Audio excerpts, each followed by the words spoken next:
Alright, guys, welcome back to Behind the Curtain, episode 8, part number 1 for your Friday. So, as you guys know, before we start any podcast here on Behind the Curtain, we like to break down week in review for WWE, which, as I told you guys, this week I was more focused on the playoff games. I did have Raw recorded and SmackDown recorded. NXT, of course, I watch it live. There's no basketball games. Plus, NXT is easier to watch, too. It's only 1 hour long. So, this week on Raw, what I did like and what I didn't like. Only one bright and shining light from Raw this week was Seth Rollins versus Kevin Owens. I mean, right now where Seth Rollins is wrestling, again, like I told you guys yesterday, when I finished Behind the Curtain yesterday, episode 7, 2, and 3, which is up on the channel if you have not watched it. Seth Rollins is in the spot that he was supposed to be in when he came back from that knee injury, which was this huge babyface run. But like you always know, they do it for Roman. You got to keep Roman Reigns the only big babyface on the TV show. You can't have more than one big babyface. So, Seth Rollins is back where he should have been when he came back from his knee injury, which is, he's put on great matches. I mean, the dude is on fire right now. The way they're pushing Braun Strowman with all these tag team situations, his stock is going to start to, because people are going to be like, okay, he's doing the same thing over and over again. Can he do something different? Right now, Seth Rollins is going to literally rock it all the way off right now. Right now, their focus should be get the Universal title on Seth Rollins some way, somehow, before this year is over. That's what their focus should be, but we know Roman will probably get the belt eventually. We just don't know when Roman will get the belt, but he's going to get the belt eventually. So, Seth Rollins versus Kevin Owens, fantastic match on Raw. Besides that, I mean, what else did we have on Raw? I'm trying to even think what else was even on Raw that was important. Yeah, Bobby Roode qualified for the Money in the Bank ladder match. Did anybody from the women's side qualify for the Money in the Bank ladder match? I know SmackDown, Becky Lynch qualified. I don't know if anybody from Raw. Oh yeah, Alexa Bliss.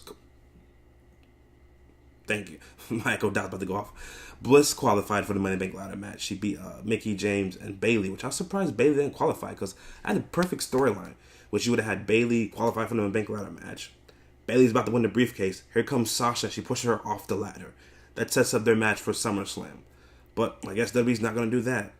I don't know what they're doing, Bayley, man. What else do we have on Raw? I'm going to get to him, guys. I'm going to get to that guy. I'm just trying to figure out if anything else happened on Raw of importance.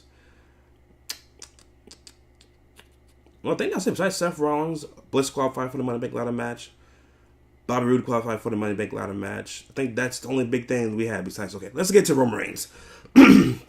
So, Roman Reigns wanted his hands on Jinder Mahal, and he also wanted to qualify for the Money in the Bank ladder match. But Kurt Angle denied Roman Reigns to qualify for the Money in the Bank ladder match. So, Roman Reigns attacked Jinder Mahal backstage immediately when the show started.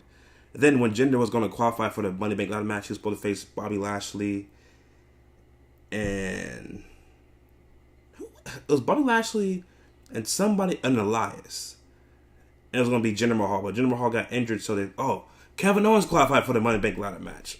I knew somebody else qualified. Jesus Christ. Did Kevin Owens qualify?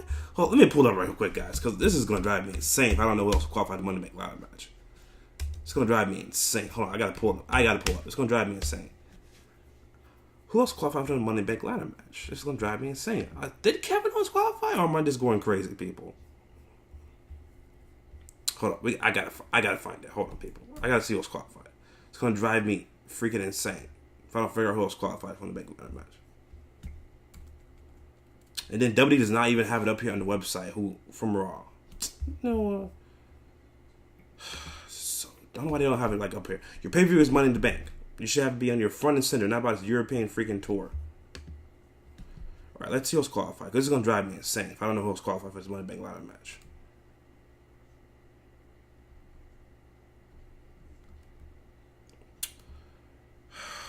Where's your Raw highlights, people? Nobody cares about this European tour right here. Okay, let's see. Alright, coming up.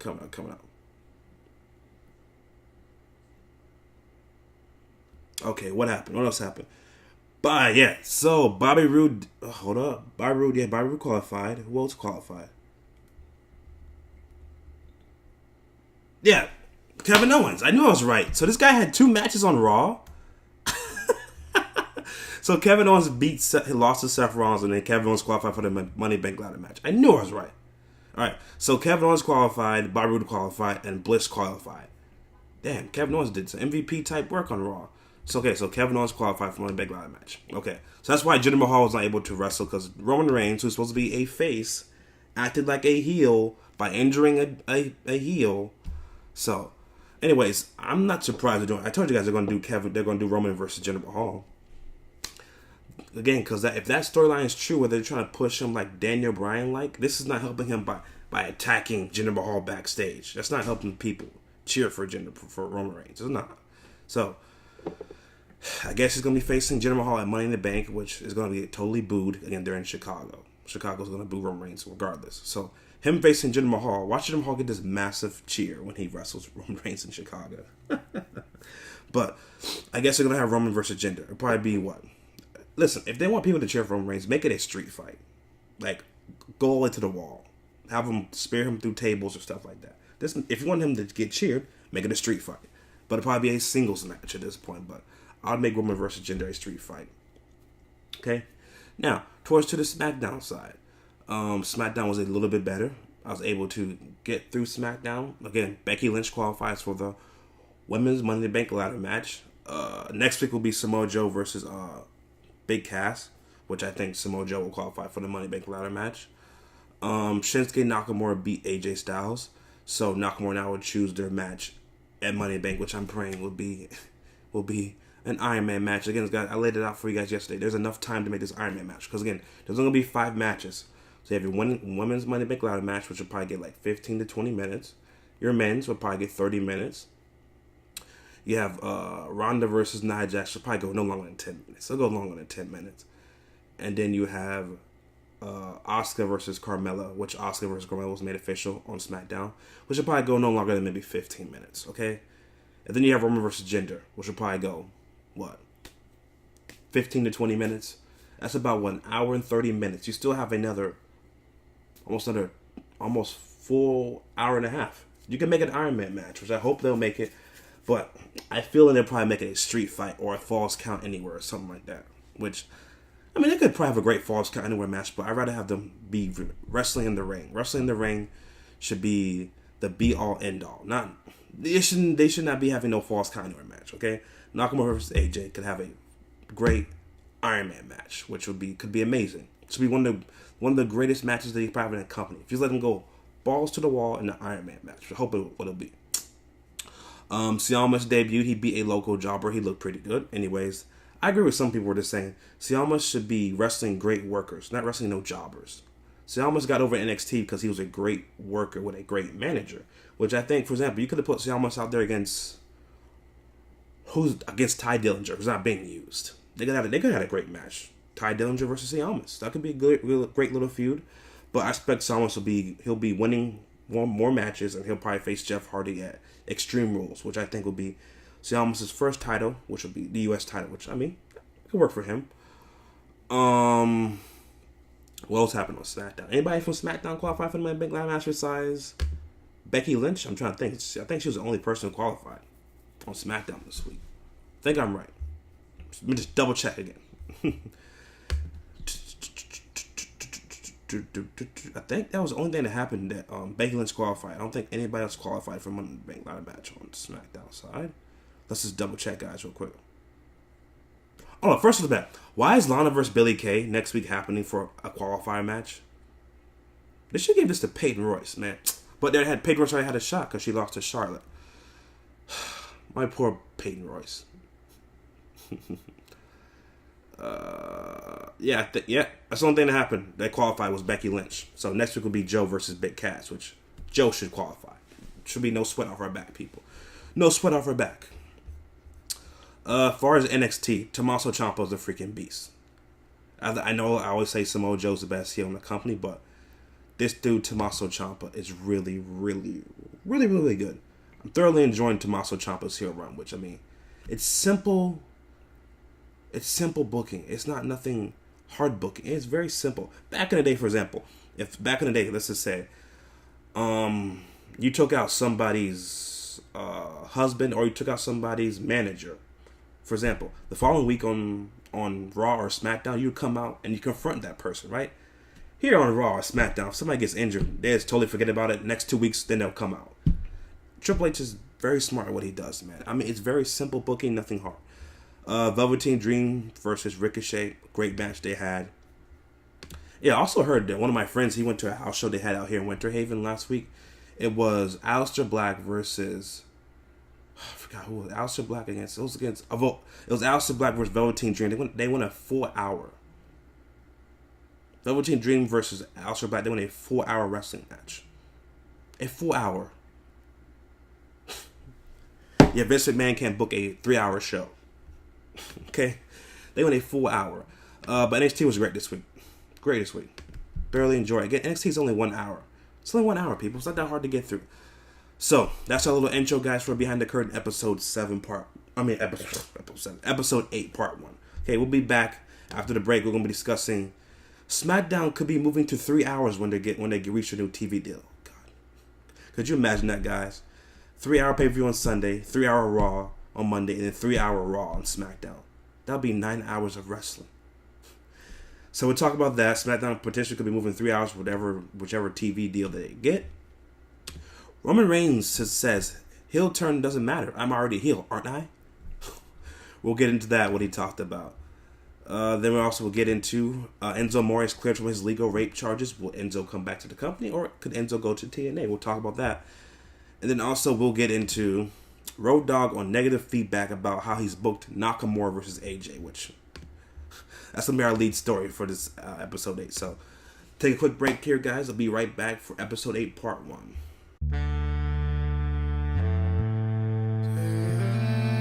Yeah. DJ Darrell. The way we put this shit together, you know what I mean? Punch on the real, make the beat, you know what I mean? I got this man on the saxophone. Alright, guys, welcome back here for Behind the Curtain episode 8, part 1. So, I mean, I do want to get into this the way Road Dogg has booked Nakamura versus AJ. But, again, you cannot talk about wrestling without just talking about this dude here. Let's just get into Roman Reigns. Roman Reigns on suggesting heel turn. Aren't I already a heel? No, Roman, you're pushed like a baby face. You're not a heel. People are booing you because we don't like you, because you shouldn't be in the spot that you're in.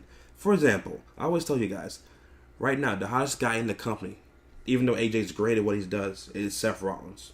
We all agree with that. Seth Rollins is the number one guy in the company right now. He is. You think back in the day, for example, Vince McMahon would, whoever was being, for example, Stone Cold. He ran with Stone Cold. He ran with The Rock. He ran with Triple H at one point. Remember when Triple H came back in 2002 after he tore his quad? That reaction in Madison Square Garden probably is like one of the top reactions of all time. Okay? The next week on Raw, when Triple H, he said he entered the Royal Rumble, did Vince McMahon book him like a heel? Did he book him back to his old ways? No, he ran with what he was being booked at, which was a babyface. So, Roman Reigns should be a heel. We all agree with that, okay? Let's just get into what Roman Reigns had to say about I'm not already heel. He just planted the seed as we sat down to talk about Roman Reigns. A future feud between Roman Reigns and Stone Cold Steve Austin? Probably not. But both have released strong opinions on their careers of the big dog last week. Yes, if you guys have not listened to Stone Cold's podcast last week, I think the week before it. This article just came out this week though, but it was printed the week before. Stone Cold said Roman Reigns should be a heel. Listen here, when Stone Cold says you should be a heel, he knows what he's talking about. For example, when Stone Cold turned heel with Vince McMahon after WrestleMania 17, Stone Cold said he should have stunned Vince McMahon and kept running as a babyface. But he said his most fun was when he was being a heel. So Stone Cold knows what he's talking about, people. Okay. The Stone Cold Steve Austin show. Stone Cold amplified the kick and the ass Roman Reigns needed in his career is just turn heel, bro. Turn the heel. While promoting the WWE current UK tour, Reigns was asked about how his career and if being a full-on heel is the right way to go. Roman, it is. Don't deny it, bro. In the interview with the UK Daily Express, Reigns addressed about recent comments from Austin on his podcast. Reigns cut right to the point about how he felt about Austin's career advice. I think everybody has their opinions like ice cream. What? Roman says, I think everybody has their own opinions like ice cream. Whatever, bro. Everybody has their flavor. Everybody has their opinion. It's Stone Cold Steve Austin. He definitely knows the area and the territory that I'm in. He knows what it's like to pull the trigger and be a workhorse. So I think there's definitely a lot of truth in what he has to say, and I value his opinion. Is it going to happen? I guarantee that. No, Roman, you can't guarantee that.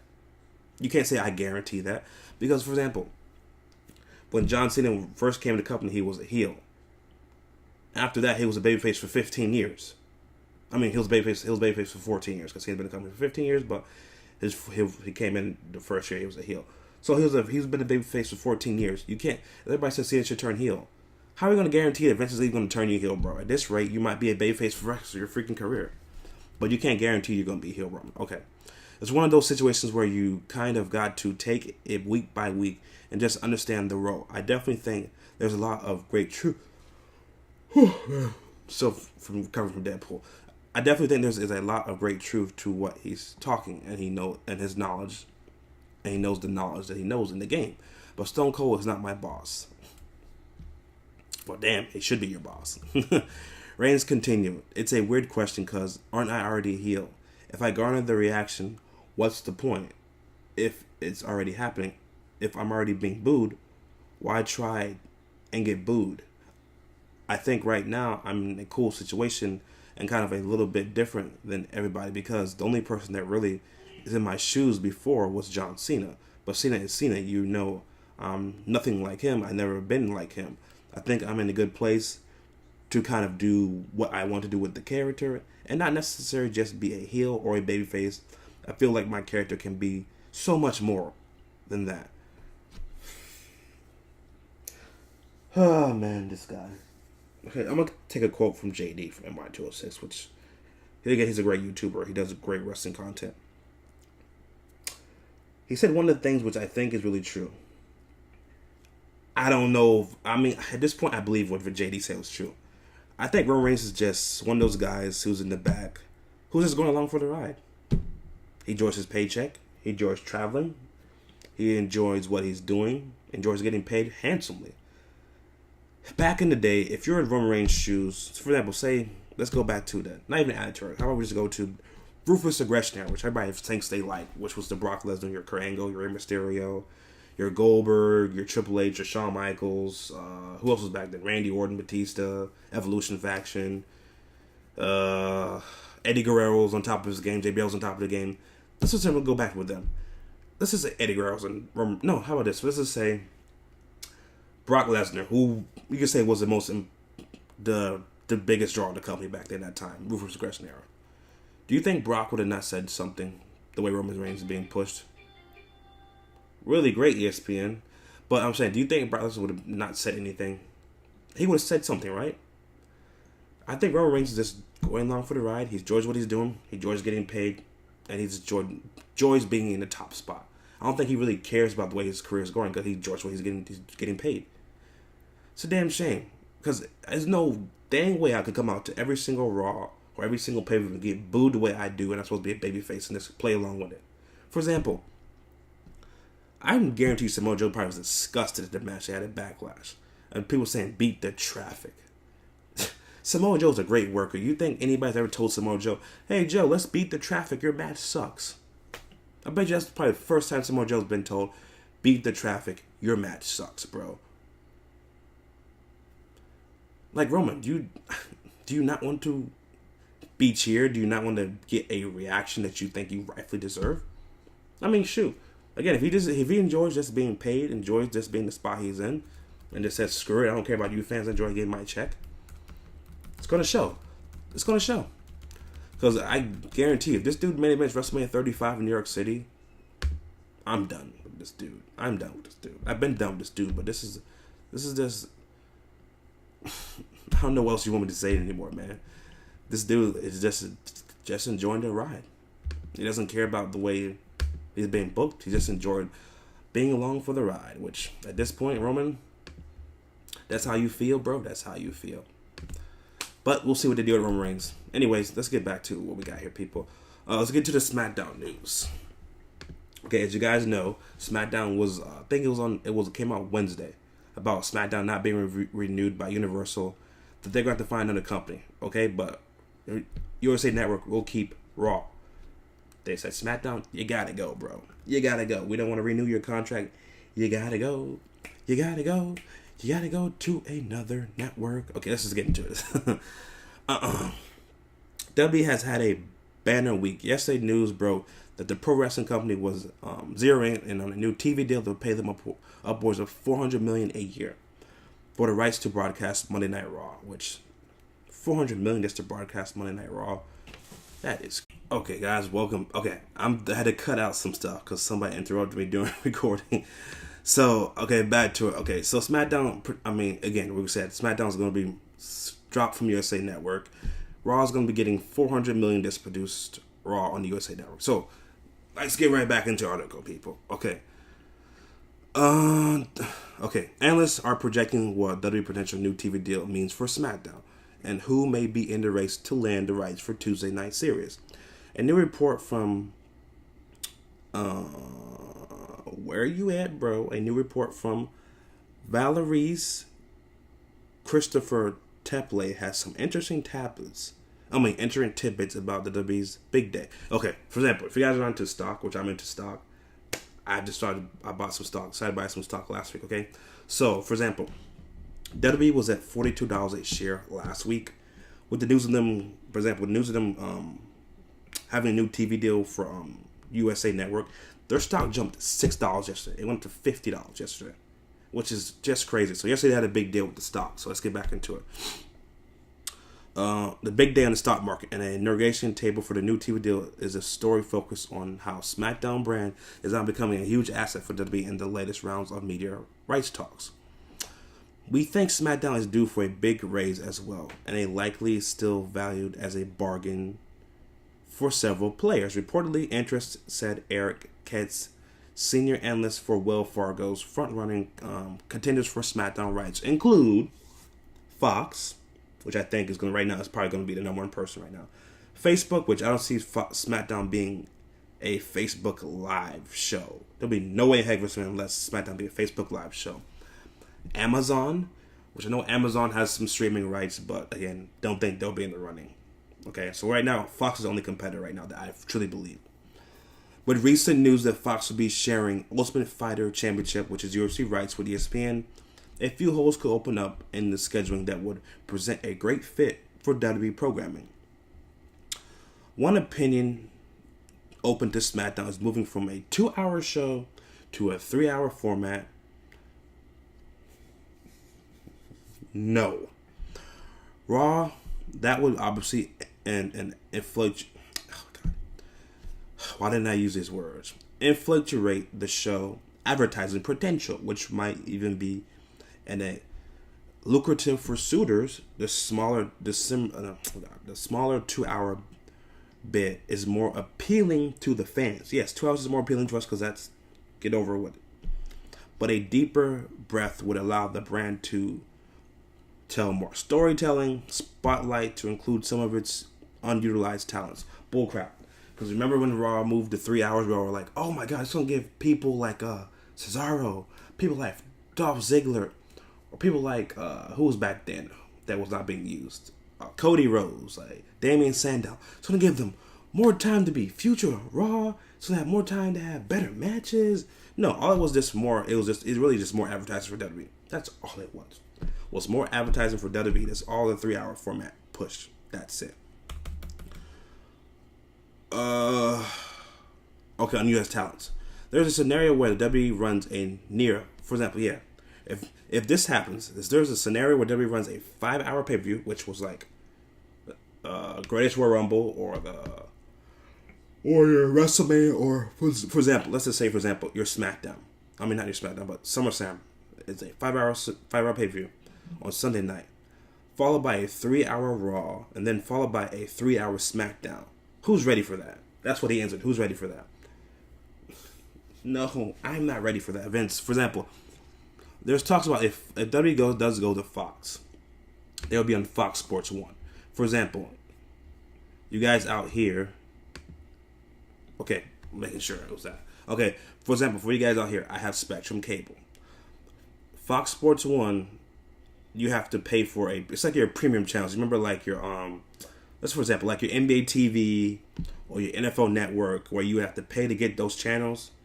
You have to pay to get Fox Sports 1. You can't just, the only thing you get for basic cable is you get your channels up to 64. Okay? You have to pay for Fox Sports 1.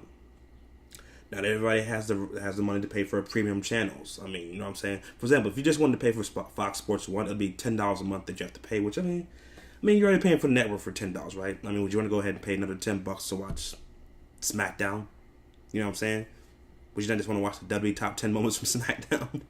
But again, you'd have to pay for that. But again, let's just check right now. Let's just double check. Let's do a live check with you guys right now. Okay, so SmackDown will be on Tuesday nights, right? Let's just double check. We're going to go to Fox. I'm going to go to Fox and let you guys know.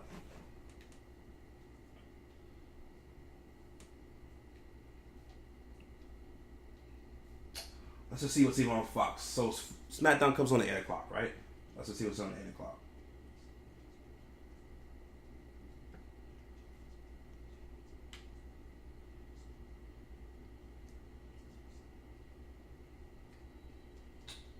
Jesus, my remote is going so fast.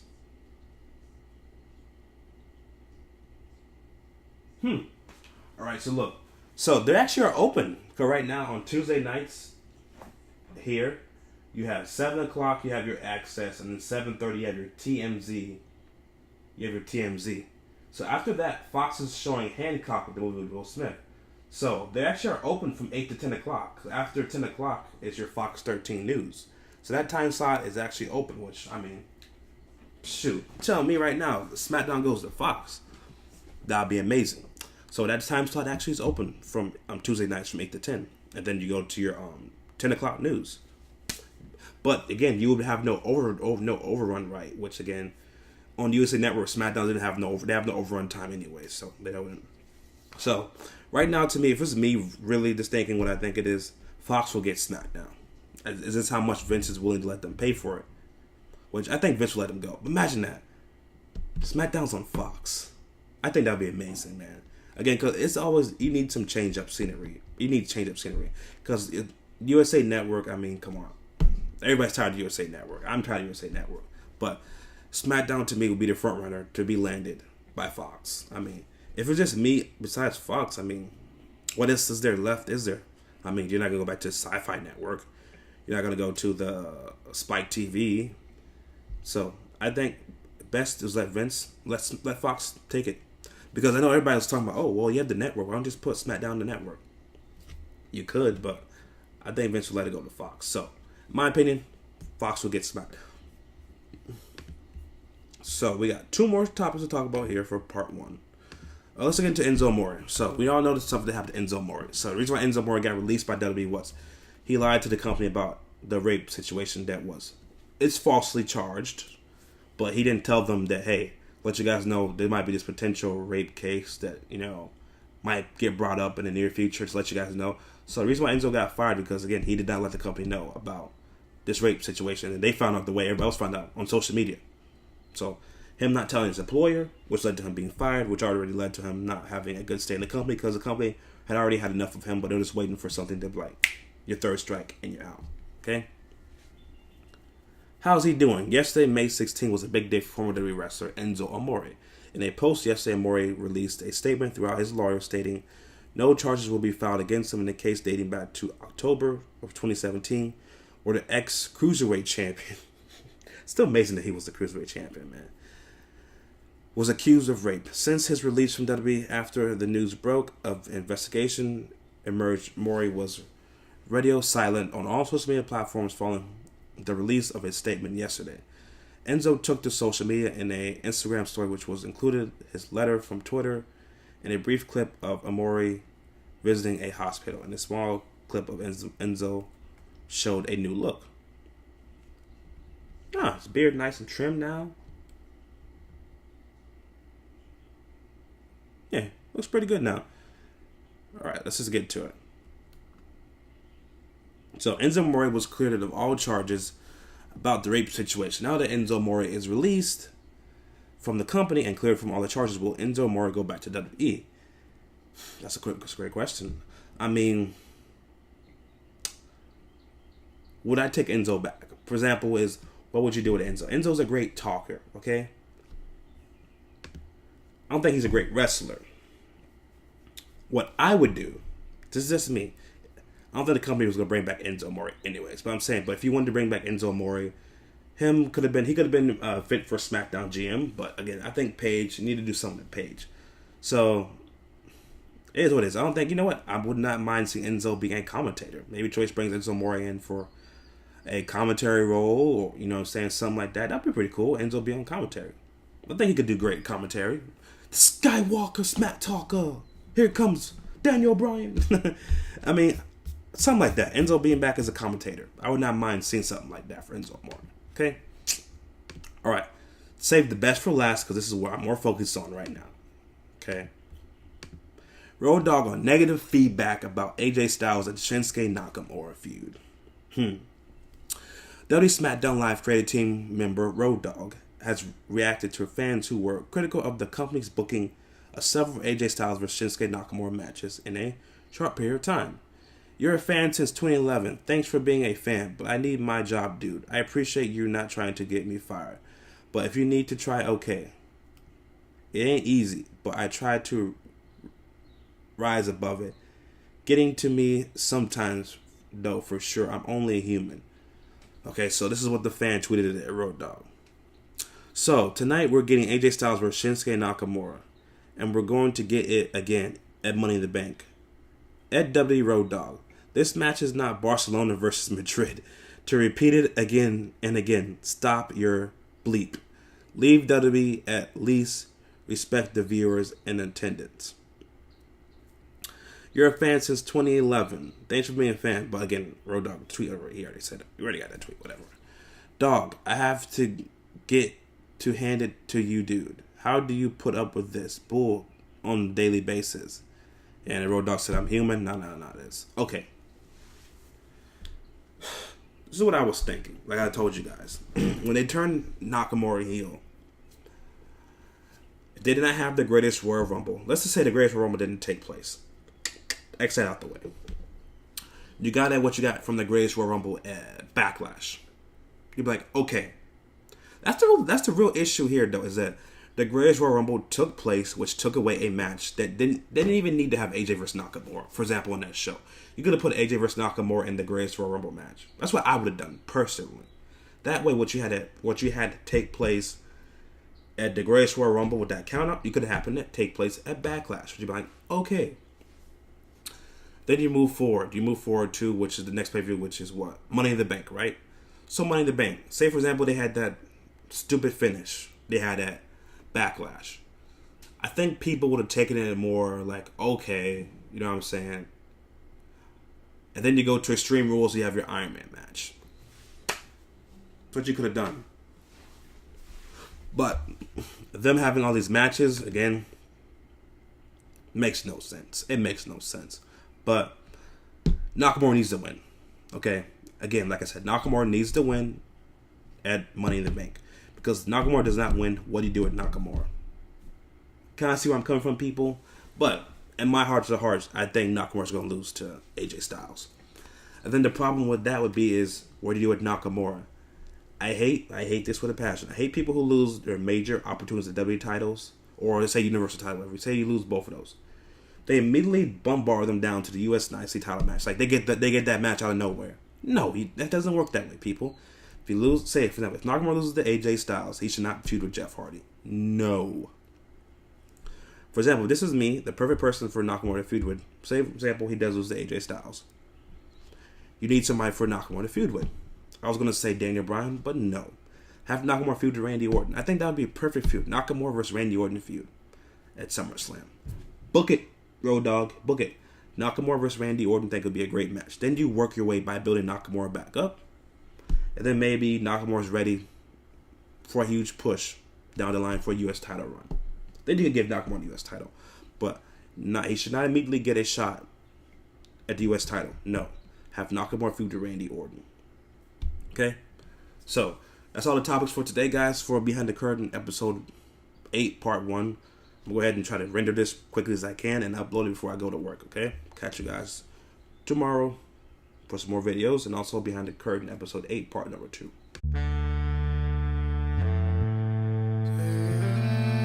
Yeah. DJ the real. The way we put this shit together, you know what I mean?